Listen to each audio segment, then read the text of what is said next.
video, magluluto tayo ng lutong Pinoy pinakbet.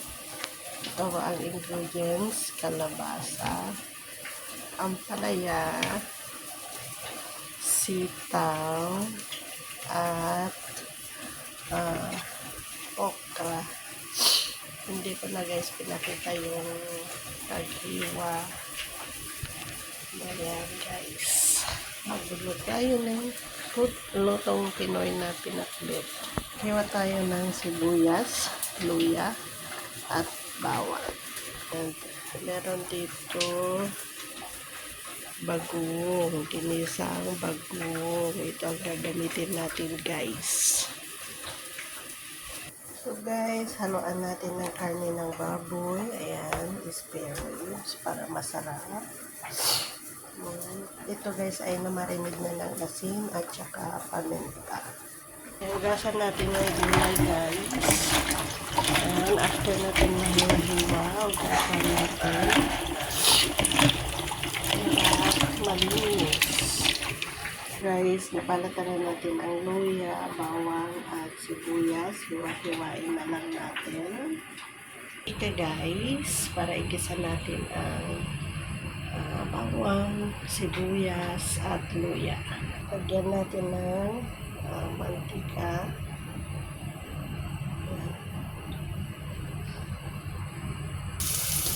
Sibuyas.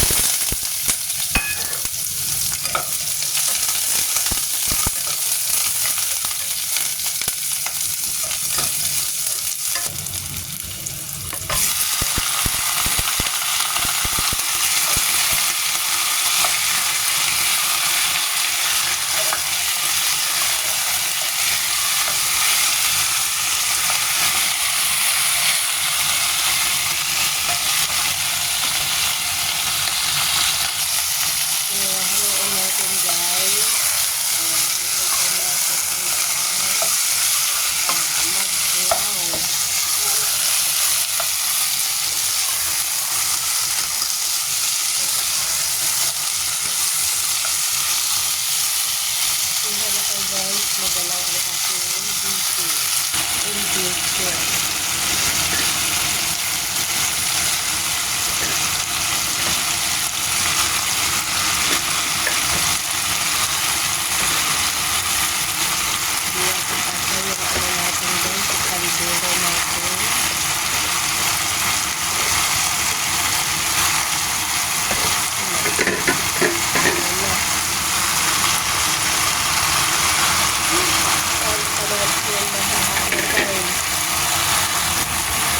Haluin natin.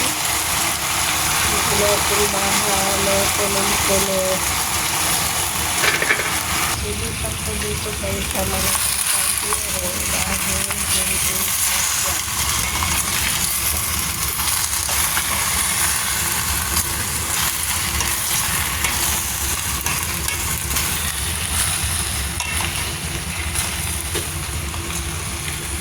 Hindi kasya sa makikita. Kaya natin yung gulay, sinagyan natin ng mainit na tubig. Mainit na tubig. Hanggang maglambot. Lutuin natin ng mga 15 minutes. Ayan. Tapos, lagay natin yung bagoong.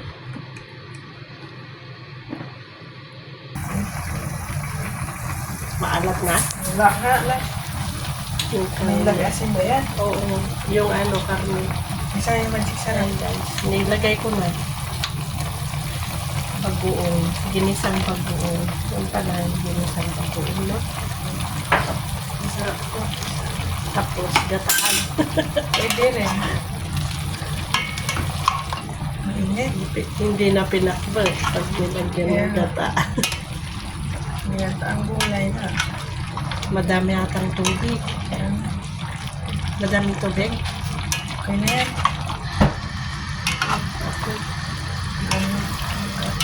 Sabaw. So, sarap lang ikain. Ayan na yung pinakbit, guys. Ilonggo. Ay, ano ba yan? Sa inyo po. Ilocanong pinakbit. Sarap.